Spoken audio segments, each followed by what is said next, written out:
తెలంగాణలో సవాళ్ల పర్వం ముదిరిపోయింది. దమ్ముంటే రమ్మంటూ రేవంత్ చేసిన సవాల్ని స్వీకరించిన కేటీఆర్ ప్రెస్ క్లబ్ కి వెళ్లారు.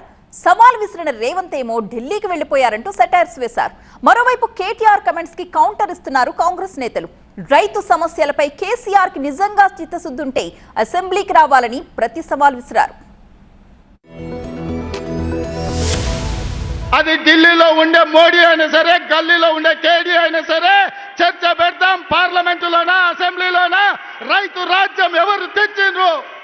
రైతులకు అండగా నిలబడ్డది ఎవరు? తేల్చుకుందాం. రాండి చర్చలకు.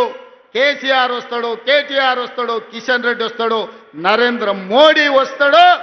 కాంగ్రెస్ పార్టీ కార్యకర్తలను తీసుకొని నేను వస్తా అని సూటిగా సవాలు విసురుతున్న మిత్రులారా, సామాజిక సమరభేరి సభలో ముఖ్యమంత్రి రేవంత్ రెడ్డి విసిరిన ఈ సవాల్ తెలంగాణ రాజకీయాల్లో హీట్ పెంచింది. ముఖ్యమంత్రి తన పేరు తీసుకున్నారు కాబట్టి తాను చర్చకు సిద్ధమన్నారు కేటీఆర్. మంగళవారం ప్రెస్ క్లబ్లో చర్చకు వస్తానని, సీఎం రేవంత్ కూడా బహిరంగ చర్చకు రావాలన్నారు కేటీఆర్.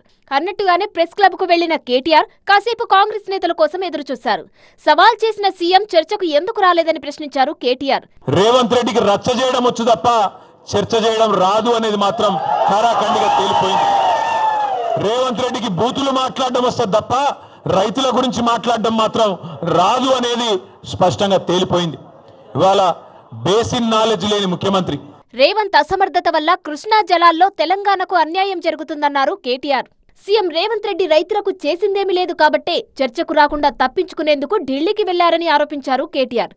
కేటీఆర్ తీరుపై మండిపడ్డారు మంత్రి పొంగులేటి శ్రీనివాసరెడ్డి. కృష్ణా జలాల్లో తెలంగాణకు అన్యాయం చేసిందే బీఆర్ఎస్ అన్నారాయన.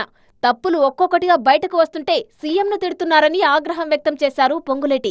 మీ టైంలో మీరేం చేశారో మీరు లిస్టు తీసుకొని రండి. 10 సంవత్సరాల్లో మా 18 నెలల్లో మేం ఏం చేశామో చెప్తానని చాలా స్పష్టంగా చెప్పిన మాట వాస్తవం. ధనిక తెలంగాణ రాష్ట్రాన్ని దొరికిన కాడల్లో అప్పు తెచ్చి అప్పుల తెలంగాణ రాష్ట్రంగా చేశారే తప్ప ఆ విషయంలో గౌరవ ముఖ్యమంత్రి గారు చర్చించుదాం రండి అన్నారు. అప్పుడేంది, ఇప్పుడు ఈ రోజుతో అయిపోదు కదా. కాంగ్రెస్ బీఆర్ఎస్ మధ్య మాటల యుద్ధం ఇప్పట్లో ఆగేలా కనబడడం లేదు.